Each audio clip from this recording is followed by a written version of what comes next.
నాకు ఒక క్వశ్చన్ అడగాలండి. అంటే ఎప్పటి నుంచో నాకు ఇది తెలుసుకోవాలన్న క్వశ్చన్. నేను చాలా మందిని అడిగాను, ఎవరు కరెక్ట్ చెప్పలేదు. Okay sir. నేను వాదించడానికి రాలేదు, నేను జస్ట్ తెలుసుకుందామని వస్తాను. మీరు ఏం చెప్పినా నేను ఒప్పుకుంటాను.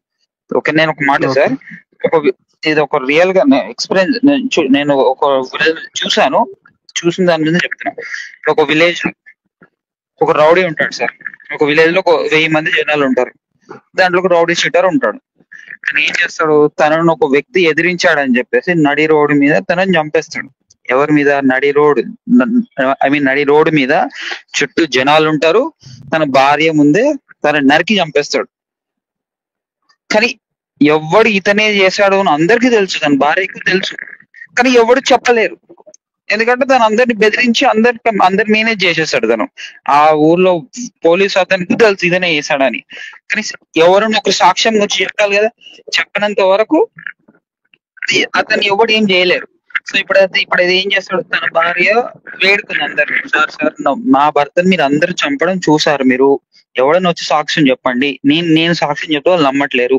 ఎవడన్నా నా తరపున నాకు సపోర్ట్ గా సాక్ష్యం చెప్పండి అంటే అందరూ చూస్తారు, కానీ అందరూ భయపడుతున్నాడు. ఇప్పుడు తను మంచిగా 80 ఏళ్ళ వరకు బతుకుతాడు, హ్యాపీగా జల్సాలు, దానికి బాగా డబ్బు ఉంటుంది, జమీందారు బాగా హ్యాపీగా బతికి 80 ఏళ్ళకి నార్మల్ హెల్త్ ప్రాబ్లమ్స్ తో చనిపోతాడు. 89 ఏళ్ళకి చనిపోతాడు తను. ఇప్పుడు తన భార్యకి ఏం న్యాయం జరిగింది చెప్పండి. ఇప్పుడు మీ పునర్జన్మ ప్రకారము ఇప్పుడు ఆమెకి భూమి మీద ఆమెకైతే ఎటువంటి న్యాయం జరగలేదు, అందరికి తెలుసు. కానీ తన పవర్ ఇన్ఫ్లుయెన్స్ యూజ్ చేసుకుని తను ఎస్కేప్ అయ్యాడు. ఇప్పుడు చెప్పండి సార్, తనకి ఎలా న్యాయం జరుగుతుంది ఇప్పుడు ఆమెకి? సార్ నేనైతే పూర్తిగా వినలేదు, నేను ఇప్పుడే వచ్చాను జస్ట్ లైవ్ లోకి. అయితే వీరబ్రహ్మ గారు చెప్పిన తర్వాత నేను కూడా చెప్తాను సార్. ఒక్కసారి నేను అడిగిన క్వశ్చన్ చెప్పండి సార్, అర్థమైతే, లేకుంటే మళ్ళీ ఒకసారి రిపీట్ చేయమంటే చేస్తాను. నాకు అర్థమైందండి ప్రశ్న. చెప్పండి.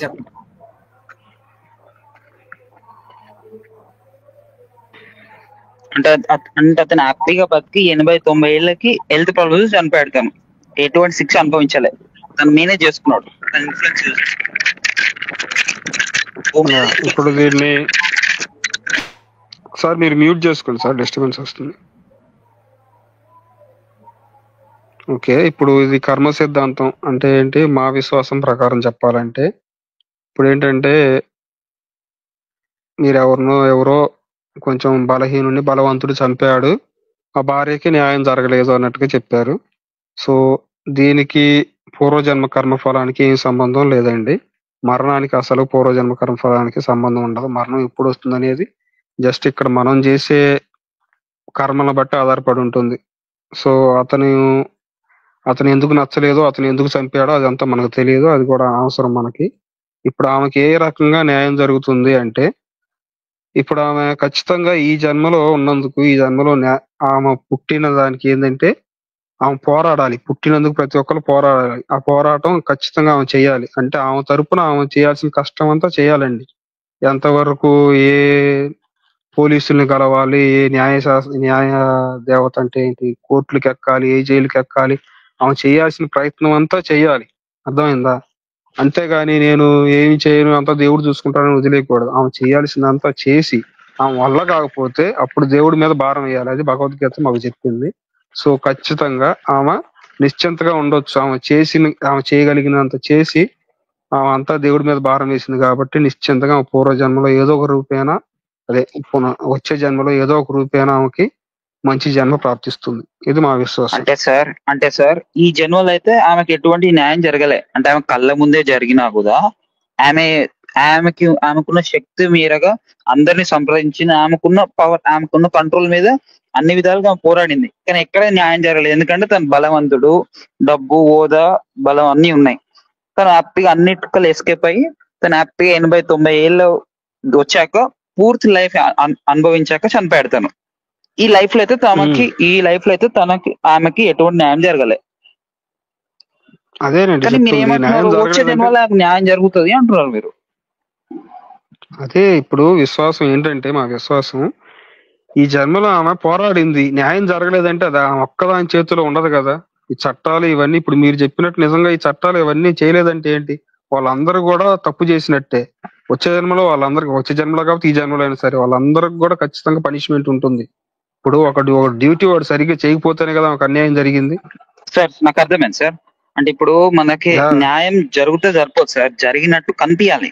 మీరు ఏమంటున్నారు, ఇప్పుడు ఈమె బతికినంత కాలం ఈమెకి న్యాయం జరిగినది కనిపించలేదు, కానీ మీరు ఏమంటున్నారు వచ్చే జన్మలో జరుగుతుంది అంటున్నారు. వచ్చే జన్మలో జరిగినట్టు ఈమెకి ఎలా తెలుస్తుంది? జస్ట్ ఈమె సాక్షి, ఈమె అంతే, ఇక నా కర్మ ఇంతే, నాకు వచ్చే జన్మలో జరుగుతుందిలే అని ఆమెకామె సెటిల్ అయిపోవాలి. ఇక ఏం చేయలేను కదా, ఇక దేవుడిని భారం వేసి ఇక అంతే, ఇక ఆమెకామె సెటిల్ అయిపోవాలి. ఆమె చేయగలిగిందంతా చేస్తుందండి. ఇప్పుడు దాని గురించి ఇప్పుడు ఆమె బాధపడి, అయ్యో నేను చేయగలిగిందంతా చేశాను, ఎవరు నాకు సాయం చేయలేదు, నాకు న్యాయం జరగలేదని చెప్పి ఆమె బాధపడాల్సిన అవసరం లేదు. ఇప్పుడు ఆమె డిప్రెషన్ మీరు అంటున్నారు కదా సార్, వచ్చే జన్మలో జరుగుతుంది అంటున్నారు కదా మీరు.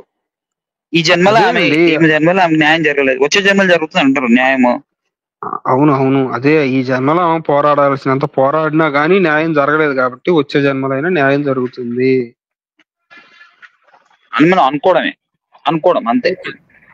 విశ్వాసం అండి, ఇంకంతే, ఇంకా విశ్వాసం.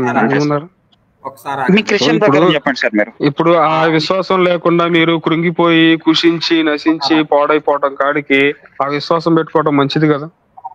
ఒకసారి అంతేలేండి, నేను మా వైపు నుంచి నేను మాట్లాడతాను. ఇప్పుడు మీరు అడిగిన ప్రశ్న ఏంటంటే, ఒక భార్య భర్తలు ఉంటే అతను వదిలేసాడు ఆమెని. కాదు సార్, నేను మళ్ళీ ఒక్కసారి నేను క్లుప్తంగా జస్ట్ 2 minutes చెప్తాను. నేను ఏమంటాను, ఒక పల్లెటూరులో పెద్ద రౌడీ షీటర్ ఉంటాడు సార్, చాలా ఇన్ఫ్లుయెన్షియల్ పర్సన్, డబ్బులు హోదా అన్ని ఉంటాయి తనకి. ఏం చేస్తాడు, తనకి వ్యతిరేకంగా మాట్లాడాడని చెప్పేసి నడి రోడ్డు మీద అందరి ముందు ఒక వ్యక్తిని చంపేస్తాడు. తను ఎలా చంపేస్తాడు, నడి రోడ్డు మీద అందరు మనుషులు సమక్షంలో చంపేస్తాడు. తన భార్య కూడా ఆ ప్లేస్ లో ఉంటది, తన భార్య కూడా చూస్తుంది. అయినా కూడా తనకి పవరు హోదా అన్ని ఉన్నాయి కాబట్టి అందరూ చూసినా కూడా ఎవడు అది తనే చేశాడు అని ఎవడు సాక్ష్యం చెప్పలేదు పోలీస్ స్టేషన్కి వెళ్ళి. సో అని ఏం చేస్తాడు, తను హ్యాపీగా తను తప్పు చేసినా కూడా హ్యాపీగా 80-90 ఏళ్ళ వరకు బతికాడు. తను రాజులాగా బతికాడు, ఎందుకంటే డబ్బు ఉంది కాబట్టి. 80-90 ఏళ్ళ వరకు ఆమె పోరాడుతూనే ఉంటది, ఎవరైనా నా తరఫున సాక్ష్యం చెప్పండి అయ్యా, నేను ఒక్కడిని పోతే సాక్ష్యం జరపదు, నా తరఫున సాక్ష్యం చెప్పండి అని పోరాడుతుంటది ఆమె. కానీ ఎవ్వడు ఈమెకు సపోర్ట్ చేయరు. తను హ్యాపీగా బతికి 90 ఏళ్ళకి నార్మల్ హెల్త్ ప్రాబ్లమ్స్ తోనే హ్యాపీగా చనిపోతాడు తను. ఇప్పుడు తనకి ఎలాంటి న్యాయం జరిగింది, భూమి మీద న్యాయం జరగలేదు తనకి. మీరు చెప్పండి, క్రిస్టియన్ ఏం న్యాయం జరుగుతుందో చెప్పండి ఆమెకి. నేను చెప్తాను. ఇప్పుడు ఆ విషయం ఏంటంటే, మీరు మామూలుగా మీ ఊహ ప్రకారంగా ఒక రాసుకున్నారు. లేదు సార్, నేను ఓపెన్ ఒక జరిగిన సంఘటన గురించి చెప్పాను. చాలా జరుగుతాయి కదా ఇట్లాంటివి. నేనేమంటానంటే, ఇప్పుడు ఒక వ్యక్తి ఇంకొక వ్యక్తికి అన్యాయం చేసిన తర్వాత, ఈ వ్యక్తి పైకైతే మనకి ఏదో కొంచెం ప్రశాంతంగానే ఉన్నాడు, బాగానే ఉన్నాడు అని కనబడతాడు. కానీ ఆ టైంలో రౌడీ షీటరు మనిషి చంపేశాడు, భార్య అనాథ అయిపోయింది, కోర్టు కేసు వేసింది, కానీ న్యాయం తీరట్లేదు, చెప్పే సాక్ష్యం లేదు, వాడు గర్వంగా మేసం తిప్పుకుంటా బతుకుతున్నాడు, ఎవడో కూడా వాడికి భయపడి రావట్లేదు బయటికి, ఈవిడేమో అలాగే తిరుగుతూ ఉంది, కష్టపడుతుంది, కానీ న్యాయం జరగట్లేదు అని మీరు చెప్పారు. కానీ మానవ జీవితంలో మీరు ఎప్పుడైనా గమనించండి, ఒక లైఫ్ 2 లైఫ్లు కాకుండా సాధారణంగా అన్ని లైఫ్లను మనం సరిగ్గా గమనిస్తే, మానవ జీవితంలో జీవితంతో పాటు కాలం కొంతమందికి బుద్ధి చెప్తుంది. ఎన్ని తప్పులు చేసినోడు ఒక రోజున ఖచ్చితంగా ఏదో ఒక ఇరుకులో పడతాడు, ఏదో ఒక సమస్యలో పడతాడు, ఏదో ఒక ఇబ్బందిలో పడతాడు. పైకి బాగానే కనబడతాడు, కానీ లోపల విపరీతమైన వేదన అనుభవిస్తాడు, రోగాలతో, లేకపోతే లేమితో, లేకపోతే శత్రువులతో. అలా అంటే అలా తప్పు చేయని వాడికి వస్తుంది కదా సార్ ఆ రోగము. మీరు ఆ రోగం సాధారణంగా వచ్చే రోగము ఇలా తప్పు చేశాడు కాబట్టి వచ్చిందంటారు మీరు. ఆయనకి ఎందుకు వచ్చిందని తర్వాత చెప్తాను. మనిషి చేసే పాపాల పరిమితిని బట్టి దేవుడు ఇప్పుడు శిక్ష విధించాలా, వీడికి నరకంలో శిక్ష విధించాలనేది నిర్ణయం తీసుకుంటాడు. దేవుడు అన్యాయస్తుడైతే కాదు, దేవుడు న్యాయవంతుడే. ఒక వ్యక్తికి అన్యాయం జరిగింది, ఆ వ్యక్తికి ఎలా న్యాయం జరగాలో ఒక ప్లాన్ వేసుకుంటాడు. ఈడు అన్యాయం చేశాడు, ఈడ్ని ఆ వ్యక్తికి ప్రతిగా ఎలా శిక్షించాలో. దీనికి ఉదాహరణ ఏంటంటే, ఇప్పుడు బైబిల్లో ఈజిప్ట్ ఉంది. ఈజిప్టు బలవంతులు, ఐగుప్తు దేశస్తులు బలవంతులు, చాలా వాళ్ళు బలవంతులు. అప్పటికి ఈ ఇజ్రాయేలీలు అనేవాళ్ళు చాలా పేదవాళ్ళు, ఎందుకు పనికి రాకుండా ఉన్నారు, వీళ్ళని ఆ ఇటుకలు తయారు చేస్తా, పిరమిడ్లు కడతా, వాళ్ళని పగలనక రాత్రనక కష్టపడతా, వాళ్ళని అనగదొక్కుతా, వాళ్ళ పిల్లల్ని చంపేస్తా, వాళ్ళ పిల్లల్ని మగ పిల్లల్ని అయితే నైలు నదిలో విసిరేస్తా, బలవంతుడు కాబట్టి బలవిహీనుడి మీద కాలు అనగదొక్కి నాకు ఎదురు తిరిగేవాడు ఎవడ ప్రపంచంలో అని చెప్పేసి విర్రవీగారు. విర్రవీగినందుకు దేవుడు ఒక రోజున దిగొచ్చాడు. ఈ ఐగుప్తీయులు ఇశ్రాయేలీలు ఆ దేశంలో ఉండగానే వాళ్ళ కళ్ళ ముందే ఈ ఐగుప్తీయులకి దేవుడు బుద్ధి చెప్పాడు. వాళ్ళు చూస్తుండగానే ఐగుప్తీయులకి దేవుడు బుద్ధి చెప్పాడు. వాళ్ళ యొక్క పంట పొలాలు నాశనమైనవి, వాళ్ళ యొక్క పశువులు చచ్చిపోయినాయి, వాళ్ళ పరిసరాలు నాశనమైనవి, వాళ్ళ బిల్డింగులు నాశనమైనవి, వాళ్ళలో ప్రథమ సంతానం చచ్చిపోయింది, అగ్ని వర్షాలు కురిసినాయి, ఈ యొక్క పిడుగులు వర్షాలు కురిసినాయి. ఇలా చాలా బీభత్సం జరిగింది, 10 తెగుళ్ళు బీభత్సం జరిగింది. వాళ్ళ ఇంట్లో మగ పిల్లలు కూడా, తొలి సంతానం కూడా చచ్చిపోయారు. ఎందుకంటే వాళ్ళ పిల్లల్ని చంపారు, వీళ్ళు నవ్వారు ఐగుప్తీయులు అందరూ. వాళ్ళ పిల్లల్ని చచ్చిపోతే ఏ ఐగుప్తీయుడు కొద్దిగా అన్యాయం కదా, పాపం బలహీనులు, వాళ్ళని ఎందుకు అలా నదుపుతున్నారు అని చెప్పేసి ఎవడో మాట్లాడలేదు. కానీ వాళ్ళు పొందిన శిక్ష ఎక్కడికి పోలా, ఏదో ఒక రూపంలో వీళ్ళ మీద ఖచ్చితంగా పడ్డది. భూమి మీద ఉండగానే పడ్డది, ఇశ్రాయేలీలు ఆ దేశంలో ఉండగానే పడ్డది. బుద్ధి చెప్పి, వాళ్ళ ముందే వీళ్ళకి బుద్ధి చెప్పి, వీళ్ళకి ఎంత బాధ ఉందో అంత బాధకి కూడా వీళ్ళకి బుద్ధి చెప్పి వీళ్ళని బయటికి తీసుకెళ్లాడు. వీళ్ళ కళ్ళ మంది ఎర్ర సముద్రంలో రాజుతో సహా సైనికులు, బలమైన దేశం బలహీనుల చేతిలో ఓడిపోయింది. బలమైన దేశం, చాలా బలమైన దేశం. ఆ రోజుల్లో ఆ దేశం మీద యుద్ధం చేయడానికి కూడా ఆ రోజుల్లో ఎవరికి కెపాసిటీ లేనంత బలమైన దేశం బలహీనులను తరుముతూ నిర్దాక్షిణ్యంగా చచ్చిపోయింది. అంటే అదొక్కటే కాదు, కానీ దేవుడు తీర్పు తీరుస్తాడండి. దేవుడు ఒక్క జీవితాన్ని మనం తీసుకోకూడదు, కానీ ప్రతి జీవితంలో కూడా ఆయనకు ఒక ప్లాన్ ఉంటుంది. ఈ భూమి మీద బ్రతికి ఉండగానే ఆయనకి ప్లాన్ ఉంటుంది.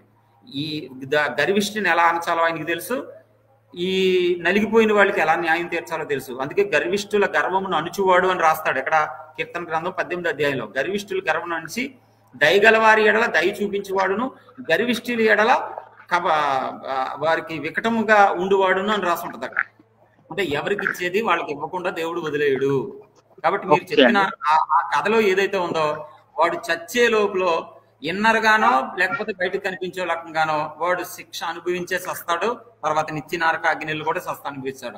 అలాగే అన్యాయం అయిపోయిన ఈ స్త్రీ కూడా ఏదో ఒక రూపంలో, లేదా బిడ్డల రూపంలోనో బంధువుల రూపంలోనో ఏదో ఒక రకంగా ఖచ్చితంగా నెమ్మది. అక్కడ కోర్టులో న్యాయం జరగదేమో కానీ ఈమె పరిసరాల్లో, ఈమె జీవితంలో భర్త ఇచ్చే ఓదార్పుకి అంటే మంచి జీవితాన్ని దేవుడు ఏదో ఒక క్షణంలో వాడికి ఆమెకి సమకూరుస్తాడు ఖచ్చితంగా, అందులో అనుమానం లేదు.